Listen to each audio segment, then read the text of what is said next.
Well, looky what we got here, folks. We finally got toys of our favorite two iconic characters from the franchise. I don't even know if I need to say their names because everybody loves these guys. When they died in the movie, it made me cry. It was really sad, but yeah, I mean, here we are with Transformers Studio Series, MTMTE Collection, Elite Seeker, and Ground Soldier, the two iconic guys. This is from their appearance in Transformers Devastation. You can see them in the box, and they actually look really good from over here. You can see the artwork over here.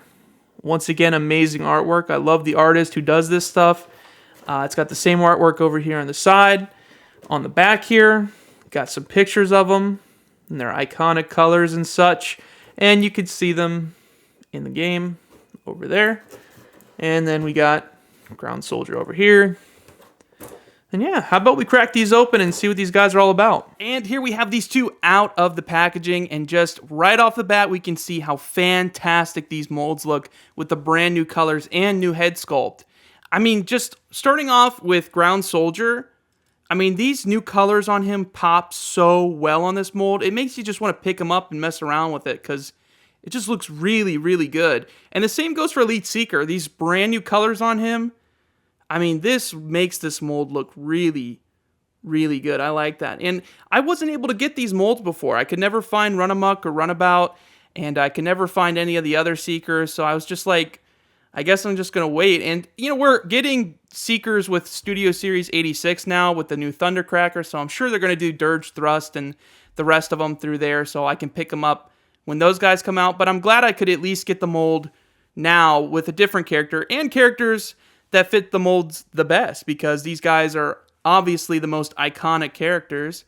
So yeah, let's go ahead and take a look at these guys. So taking a look at Ground Soldier, like I said before, I really like this paint job on here. It looks really good. You can see he's got some lighter blues over here in his arms. He's got it on his crotch over here, on his legs. His thighs got some darker tones, same as his shoulders. He's got nice orange cell shading around his windshield here and on the other windows. It looks good. He's got a nice Decepticon logo right there in the middle. Looks great. The best part of this, in my opinion, is the head. And you can see that. He's got an excellent visor and mouth plate on there. I think that looks really, really good. It's a nice head sculpt, too. So you can see that. He does have a lot of emptiness on here, and that's kind of a bummer. You can see back here as well. You know, the back of his legs are hollow, so that's not excellent, but I get it. It's for transformation and whatnot, but I wish there was still some thickness there, but it's not too terrible. I mean, it doesn't, you know, hurt the figure at all. He's pretty solid. He's not bad, but, you know, on the back, you know, he's got the doors on the back of his arms. You know, you can see the back of the car here. He's got a pretty fat backpack on here, and it's not, you know, terrible, but I do wish it was cleaned up a little better, but it can't really be helped. And I'm not really blaming this character for this because, I mean, they've used this mold twice now, so, you know, this was made for other characters. And then he's got two wheels here on the bottom where his feet are, and this one's really meant to keep him upright so he doesn't fall back. But it's also a callback to the old toys, those old pullback whatever, which were Runamuck and Runabout, so I mean, he still fits this mold really well, and I think it's a good choice. So as far as accessories go, he only comes with one weapon, which is the iconic sword from the movie, where he tried to make his heroic sacrifice, but, oh, you know what? That's a spoiler. We don't want to get into spoilers here. This is a review after all. But, you know, he also has this in the game. This is the game sword that he uses, so you can see that. And it's actually pretty pointy right over here. You can see the bottom. It's actually really pointy. Yeah, you can see it leaves a little indent on my finger there. So this end's not too bad. It's actually pretty dull up there. But yeah, you can see how that looks. That's it for his accessories. When it comes to articulation, he can look to the left. He can look to the right. He can look all the way around if you want him to. He can lift his arm up all the way, but his shoulder kind of hits him in the head there, so you gotta watch out for that. He can move his arm all the way around, but it does kind of get caught back here, so you gotta maneuver it to get around it like that. So, it's kind of sucky the way that happens, but it's alright. You can get around it if you want to. He has a bicep swivel, which is really nice. He has an elbow bend, which is excellent. No wrist rotation, which sucks. It can only go in and out for transformation. So, boo on that one. He does have a waist swivel, which is excellent, and he can kick forward a lot. I mean, look at that. That is an excellent kick. So you can do that. But when it comes to the back, he can't really go that far. It gets caught right there on his chest and such, so he can't really do anything. So that's a bummer. But he does have a thigh rotation, so you can do that there. He does have a knee bend, so that's nice. You can also pull his leg out all the way over that way if you want to kick on the side. So you have that. And then he also has some feet rockers, so you can make him stand any way you please. Now taking a look at Elite Seeker. This guy got the most accessories, and it looks like he got most of the stuff in this pack. I think it's a little unfair because Ground Soldier is just as iconic, so why doesn't he get 2 swords? You know? It's kind of unfair, guys. But, you know, all in all, I think the paint looks excellent on this guy. I mean, you can see his head over here. He's got some nice red eyes. Looks really good. He's peeved off about something, so you can see that. I think the cell shading on his cockpit looks really nice. That looks really, really good. And I think it looks better than the clear plastic. I think the clear plastic works for Starscream and the other guys, but if you're going to do something like this, I think the cell shading looks excellent. So you can see that there.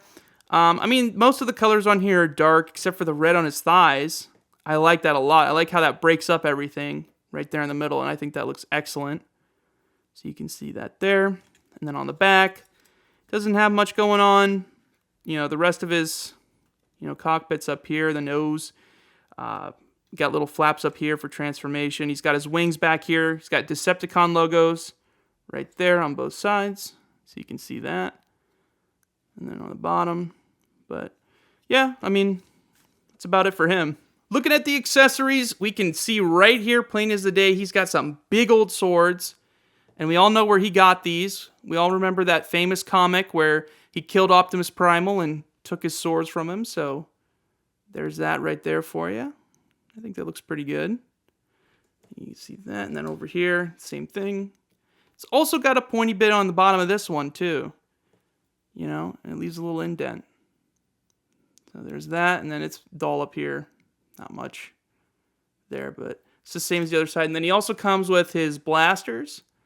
They go on his arm, and they're painted excellent. I think this looks really nice on here, so you can see that. And then the same thing over here. It's just another blaster. So that's it for the accessories. Now let's get to the juicy part, the articulation. So how does this guy move? Well, obviously, he can look to the left. He can look to the right. Kind of, if you can get your thumb in there and do that. It's really stiff. If you can get it, you can get him to go all the way around. Come on. Let's go, bud. Oh my God, Hasbro. All right. And there you go. It goes all the way around. You can lift his arm up all the way. You can do that right there if you want to. He can move his arm all the way around. Doesn't have much problem there. I mean, it might get caught on this, but it's not too much of a problem. He does have a bicep swivel. You got to move his gun out of the way, but it does go all the way out. He has an elbow bend, which is nice. No wrist rotation, though. It can only go up and down, which is very sad. He does not have a waist swivel. He's stuck in place, so that is a bummer. But he can kick forward just a bit. You can move it around and maybe get that out to there. So you can see that. You can kick about to there on the back. Lift that up and you can see. So can I lift this up back here? No, that's stuck in place. So it's as far as that goes. He does have thigh rotation, which is good at least. He does have a bend at the knee. Bend's excellent. That's a 10 out of 10 in my book. And he's got some feet rockers, so you can make him stand any way you please. So for the comparisons, we're going to slap Mr. Bumblebee right there in the middle. I'm going to assume his Devastation counterpart's going to be the same, just with some cell-shaded windows. I'm not too sure, but if I had to guess, it'd probably be it. So you can get a pretty good idea how they look now. So there's that. And we'll take a look at Devastation Sideswipe. We'll go ahead and put him in there. So you can see how another deluxe their size looks. So there's that.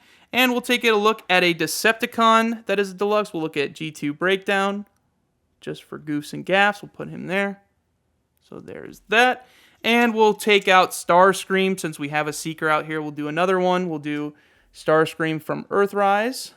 So you can see him back there. Looks pretty good. And last but not least, we're going to look at the Omega Beast himself, Megatron. So you can see how they look together. And they look good. And here we have Ground Soldier and Elite Seeker in their vehicle modes. And these guys look great in these colors, especially Ground Soldier. I mean, look at this. Wow, this car looks excellent with these colors on it. I can't even express that enough. It just looks so good. I mean, you can see he's got some black paint here on his bumper. His headlights are painted. You know, he's got those darker colors there on his hood. He's got orange all the way around here on the windshield and windows, which look great. He's got a Decepticon logo there, black paint there. I'm going to talk about that in a minute. That's not superb. I don't like that at all. But the back here, he's got some black paint. You can see that. I don't know why they left this black and not painted orange all the way, so that's another nitpick there. But everything back here is painted, which is great. I love that. The tires are just black, but they do roll really well. I like that. Bottom, you can see there's his original chest right there. They just got it on the bottom now. You can see that. But this is a big problem with this guy. And this is where the mold degradation comes in with this, because this piece right here just doesn't want to click into place very well. And I don't know why they thought shipping this way was a good idea instead of maybe shortening up the tabs a little bit to make it fit better. But, you know, this is what we're stuck with. So you kind of got to, like, try to maneuver it to stay like that. And I got lucky with that time. I'm surprised it actually stayed. But it does pop out. So we're going to have to keep that in consideration for the ratings later. But over here with Elite Seeker, this guy actually cleans up the best. He doesn't really have any problems. The only loose part are these feet right back here. You can see that. They're kind of loose. But they don't come down or anything, so you're not going to have any problems with that. But all in all, he looks really good. Like I said before, the cell shading over here looks great. You can see that. You know, he's got some black here on the nose, right over here. And then the rest is kind of gray. And then he's got the Decepticon logo here and here, which look really good. You can store his guns down here on the bottom. The other Decepticon logos right there. And this cleans up really well on the bottom. And honestly, this guy is pretty stiff for, you know, another reuse of this mold. I think the last time I bought a Seeker mold was the Earthrise 2-pack with, what was it, Thundercracker and Skywarp. And those were super loose. I was so disappointed when I got that because the mold degradation was so bad on them. But this guy's actually pretty solid. Like I said, the only part, the feet back here, but he cleans up pretty well. And if you want to, you can take the swords and kind of, you know, put it up there if you want to, kind of slice up some stuff in the air, but you can also store them down here. You can kind of fit it into his arm. You can store them on the side, so that looks nice. Ground Soldier does have a piece right here on the top, so if you want to, you could just take his sword, put it up there. Nope, there goes his windshield, so you have that. But that's it for storage on him. But yeah, let's go ahead and do some vehicle comparisons. All right, and we'll just slap Bumblebee right here in the middle, and you can see how they look together. I really like how Ground Soldier looks against Bumblebee's colors. I think they look really nice together, so there's that. And then we'll bring in Devastation Sideswipe. You can see, again, these two look really good together. I like that a lot. There's that, and then G2 Breakdown. So you can see how they look. Look pretty good. I like that. And then we'll look at Earthrise Starscream. Let's go ahead and slap him right there in the middle. So you can see how they look. And I think these two look really good, you know. I like the clear plastic for Starscream, and then I like the painted for Elite Seeker. I think they look really good in their own aspects. So there's those two together. And then last but not least, the Omega Behemoth himself, Megatron. And then we'll just put him there, and you can see how they look together. So there's that. So the best way for me to summarize this 2-pack would probably be the word fun. I think this is a very fun pack, and I think they look excellent in these new color schemes. I think Ground Soldier looks great in the blue and the orange, and I like Elite Seeker's red on his thighs and the painted cockpit. I think that looks excellent, and I like the weapons. I think the swords for both of them look great. I like the design, like the Optimus Primal swords on him, and then this nice straight sword for this guy. So all in all, I think it's a very fun pack, but that quality, like the plastic quality, that's going to be a huge hit on these guys, especially if you can't transform this guy and keep that cockpit in place right off the get-go. You got to mess around with it to get it in place, and that just really sucks. And I can't really condone that, especially for $60. I think Hasbro should do a really good job at keeping that quality control before they release stuff like this. Even if it is just a repainted, new head pack, take a little more care and make sure it doesn't end up like that. But I digress. For the collector's rating, I'm going to give this an 8. I think it's a really good pack. The only problem is those QCs. As a collector, you can fix that. It's not really a big deal, but again, it does suck that we have to do that, and I don't think we should have to do that, but that's why I'm giving it a lower rating with an 8. They're going to look good on your shelf, like I said before, and they're pretty solid all in all. I mean, they got tight joints. You're not going to have a problem with any looseness, really. So there's that. For the parents rating, I'm going to give this a solid 7. I think it's got to be a 7, not only because the plastic quality, which I do think is a problem. I think when kids are transforming, especially Ground Soldier, into a vehicle, that cockpit not sliding into place correctly is going to get on a lot of people's nerves. So I don't think kids are going to enjoy that a lot. And this guy isn't too hard to transform. I mean, both of them are pretty easy all in all. But I do think this 2-pack is mostly made for collectors. I really don't think it was made for a younger demographic all in all.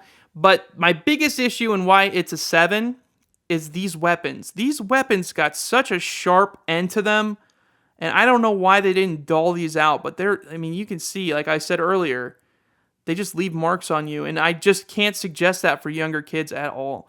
Like, the boxes do say what age group they suggest this for, which is usually 8 and up, but I would still keep in mind, like, how sharp these ends are on these weapons. So yeah, that's all I got to really say about that. I mean, the top part's not too bad. I've said that earlier in the video, but this end part, that's the part you got to watch out for. But anyways, guys, that's going to do it for this video. So make sure to subscribe if you like the content, and leave your comments down below. I love to read your guys' thoughts. That's the most interesting part of these videos, is to hear your guys' perspective on these.